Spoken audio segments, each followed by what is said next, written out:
Welcome to Vedika filmy sports.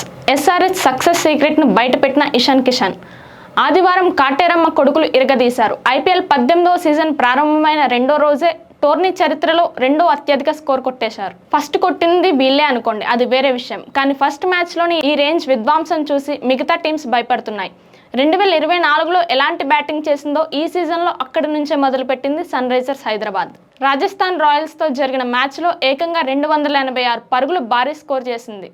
Last సీజన్లో 287 పరుగులు అత్యధిక స్కోర్ కూడా ఎస్ఆర్హెచ్ పేరు మీదే ఉంది. అయితే ఆరెంజ్ ఆర్మీ ఇంత భారీ స్కోర్ చేయడంలో కొత్త team member Ishan Kishan role చాలా ఉంది. ఎస్ఆర్హెచ్ తరపున ఫస్ట్ మ్యాచ్ ఆడుతూ సూపర్ సెంచరీతో చెలరేగిపోయాడు.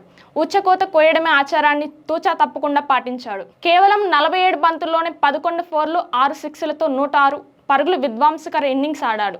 కొన్ని కారణాల వల్ల టీమిండియాలో చోటు, బీసీసీఐ సెంట్రల్ కాంట్రాక్ట్ పోగొట్టుకున్న ఇషాన్ మళ్ళీ టీమిండియాలో చోటే లక్ష్యంగా క్రికెట్ మొదలుపెట్టాడు.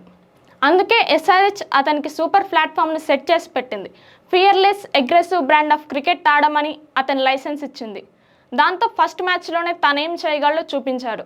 అయితే వేలంలో ఎస్ఆర్హెచ్ ఇషాన్ను తీసుకున్న వెంటనే అతను ఎస్ఆర్హెచ్ ఓపెనర్ అభిషేక్ శర్మకు కాల్ చేశాడట.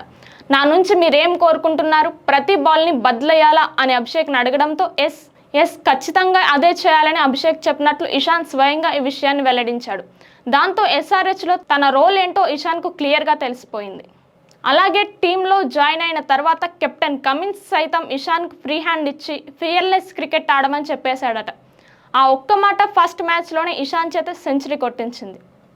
ఇలాంటి మరిన్ని స్పోర్ట్స్ అప్డేట్స్ కోసం మన వేదిక ఫిలిమీ స్పోర్ట్స్ని సబ్స్క్రైబ్ చేసుకోండి. Signing off, రోస్లిన్.